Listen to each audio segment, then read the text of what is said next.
Pero tingnan nyo itong pinadala sa akin galing sa Amerika, galing sa Virginia. America doesn't recognize Chinese claims to Taiwan. Ayan na. Ito na ang simula ng mga pormahan. It may be ancient history, but Richard V. Allen's memory of Nixon's Taiwan policy is garbled. As a U.S. Foreign Service officer, I worked on China and Taiwan affairs for 20 years. And I can attest that the U.S. has never subscribed to China's territorial claims on Taiwan. Nor did President Richard Nixon ever publicly articulate such a policy. In fact, Nixon instructed his ambassador to the United Nations, then George H.W. Herbert Walker Bush, Sr., to vote against the People's Republic of China's admission to the United Nations on October 25, 1971. Even though he and Henry Kissinger knew they didn't have the votes in the UN General Assembly. Alam niyo po, diyan niyo po makikita na naglalaro na naman po ng Angel and Demon Operation itong mga globalista. Si Henry Kissinger at itong si Zbigniew Brzezinski. At alam niyo naman po na itong si Henry Kissinger ay napakalalim ng koneksyon ito doon sa mga Hudyong lahi ng Chino. Alam niyo po, kala niyo ba ang Chino ay walang lahing Hudyo? Yung meron pong probinsya dyan sa China na ang pangalan po ng probinsya ay Kaifeng. K-A-I-F-E-N-G. At dyan pala nanggaling ang bloodline ng mga malalaking mayayaman na Hudyo na in-check ang lahi.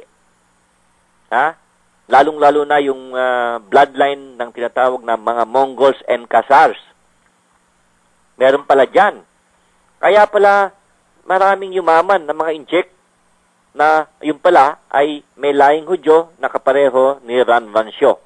Okay, tuloy po natin to napakagandang report na to ng aking kaibigan na nakuha niya sa Virginia do sa isang analyst na si John Kachik, Hudyo, John Takakik, ang basa niya rin Kachik, Junior. Sabi niya, precisely because that vote required the expulsion of Taiwan's representatives. Nixon's public policy was dual representation in support of the United Nations seats for both Taipei and Beijing. Kita nyo, pero ito bang mga sinasabi nitong aking kaibigan na galing kay Kachik ay lumabas pa sa mga history books to? Wala Bakit ngayon lang naglalabasan to? Parang yung mga lumalabas ngayon ng mga tratado, sa Mindanao na dati wala naman yan kahit sa mga history book, wala yun. Pero bakit ngayon? Ay may mga carpenter agreement at kung ano-anong agreement. Meron pang Kiram Beach Treaty. Colonel Lim, nakakagulat. Ito kapareho nito, ngayon ko lang nalaman to na talaga palang hindi pumapayag si Nixon. Kaya siya iniyari ni Henry Kissinger do sa pagbabag ng mga teleponong ginawa niya. Hindi ba? Doon sa deep throat operation. Kaya siya natanggal, na-expel bilang presidente ng Amerika. To this day, official U.S. policy eschews recognition of China's claims to Taiwan. As recently as of June 2007, the State Department's response, drafted by the Office of the Legal Advisor to citizens concerned about Taiwan, was that the U.S. has not formally recognized Chinese sovereignty over Taiwan and has not made any determination as to Taiwan's political status. Kaya yung sinasabi ng China na sa kanila, literal, yung China Sea, ay eto, very clear na hindi papayag si Uncle Sam dito. At hindi papayag na ang China ay aangkinin ang sprat list na nandun ang kanilang Chevron. Hindi ba kayo nagtataka? Bakit ho ang Shell UK ay ibinenta ng Shell UK ang malampaya sa Chevron? Na alam naman natin, ang Chevron ay American Oil Company. Ayan. Talagang matindi ang lokohan at girian. Kaya talagang may parang inevitable na yung gera. Dahil the mere fact na halos lahat ng mga mga articles na lumalabas sa mga think tank groups, kasama na sa Heritage Foundation, ay parang pinepwersa na yung China na, sige, gumalaw na kayo. Ha? Ang tindi na ng, hindi lang po saber rattling to, parang open provocation na. Ha? Ito nangyayari. Oh. At sabi dito, the State Department's response to citizens concerned about Taiwan was that the U.S. has not formally recognized Chinese sovereignty over Taiwan and has not made any determination as to Taiwan's political status.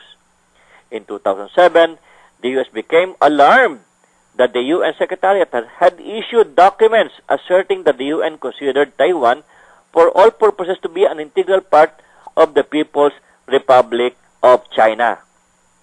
Pero di niya yung calculated na operation ng Kano.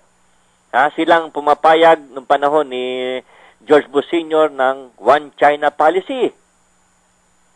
Ngayon ay parang mabubura na po yung One China policy niyan kung kailan Democrat. Kaya akala nila, sinasabi nila na yung kung kailan daw Republican ng presidente saka nagkakagera. Hindi po. Maraming nangyaring kaguluhan. Kapareho nung panahon ni Carter na dyan panahon na yan na-create etong mga Taliban, mga Al-Qaeda na yan at itong si Osama Bin Laden. Pero na lumabas lang at lumutang lang ng matindi etong si Osama Bin Laden nung panahon na nitong si Adik, itong si George Bush Jr. Hindi ba? Bino yan tagal ng preparasyon pagkatapos na gamitin etong mga mujahidin palabanan ang mga Ruso dyan sa Afghanistan at natalo yung Ruso at sa takot ng Saudi Arabia na malaman na sila nagpondo dito sa mga mujahidin na to na pinamumunuan ni Osama Bin Laden ay itinago yung mga passport ng itong mga taong to at hindi nakabalik sa kanilang mga bansa. Kaya sa galit, ayun, nag-wild at naging defiant at naging mga ika nga ay kapareho ngayon itong mga Abu Sayyaf natin na ngayon ay ginagamit sa mga kaguluhan sa iba-ibang parte ng Asia at pati sa Thailand ay na humuhugong na rin sa mga lugar nung Terengganu na mayroon ng mga Abu Sayyaf dyan. Nakita nyo na yung mga panloloko na yan? Ang lalim ng mga laro.